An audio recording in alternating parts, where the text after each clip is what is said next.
নমস্কার, কেমন আছেন সবাই?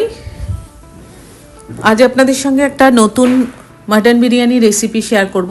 এখানে আলু ডিম ভাজবো, হলুদ আর নুন মাখিয়ে রেখেছি। আর এই মাংসটা মাটন ম্যারিনেট করে রেখেছি।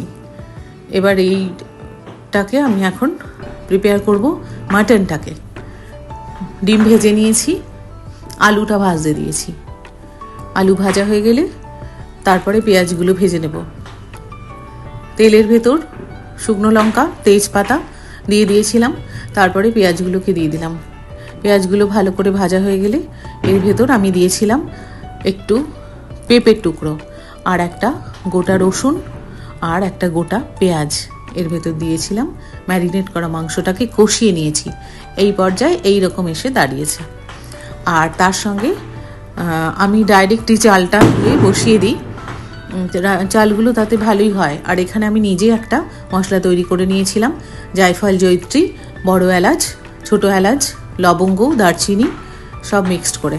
আর এই মাংসটাকে প্রেশার কুকারে সেদ্ধ করে নিয়েছি, না হলে তো সেদ্ধ হতে চায় না মাটন।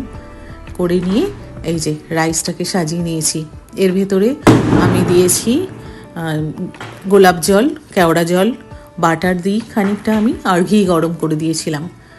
দিয়ে সাজিয়ে নিয়ে তারপরে মাটনগুলোকে দিয়ে দিয়েছি। আমি একটু কাঁচা লঙ্কা দিই, যেহেতু আমার বাড়িতে সবাই একটু ঝাল খেতে পছন্দ করে। চাইলে আপনারা কাঁচা লঙ্কাটা নাও দিতে পারেন। খুব সহজ পদ্ধতিতে বাড়িতে রান্না করে দেখতে পারেন। এই মাটন বিরিয়ানিটা খেতে ভালো হবে, বাইরের বিরিয়ানির মতোই হবে। আজ এখনও বাজি ফেটেই যাচ্ছে। এখানে কালকে তো নতুন বছর, তাই উৎসব এখনও চলছে। এখানে এখনও উৎসবের আনন্দ রয়েছে। এখন সপ্তাহ ধরে হবে আর সব ছুটি। এবার এটাকে ভাপে বসিয়ে দিয়েছি, আমি জলের ভেতর দিয়েছি, না হলে ডাইরেক্ট বসালে নিচেটা ধরে যায়, পুড়ে যেতে পারে।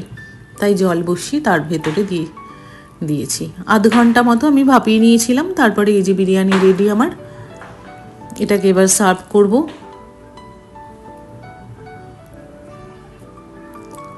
আপনাদের যদি ভালো লাগে অবশ্যই কমেন্টস করবেন।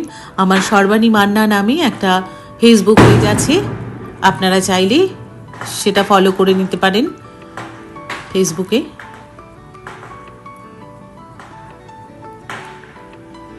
তার সঙ্গে মাটনটাকে একটু ঝোল করেছিলাম।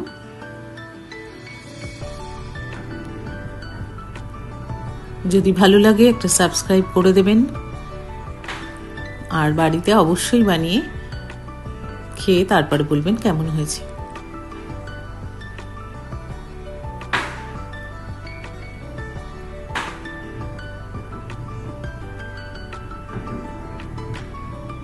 কাল আবার একটা নতুন ভিডিও নিয়ে আবার আসবো। কালকে নতুন বছরের, এখানকার গুজরাটের কাল নতুন বছর, একটা নতুন ধরনের ভিডিও নিয়ে আসবো। দেখতে থাকুন আপনারা। ভালো থাকবেন সবাই। কেমন হলো জানাবেন। ধন্যবাদ।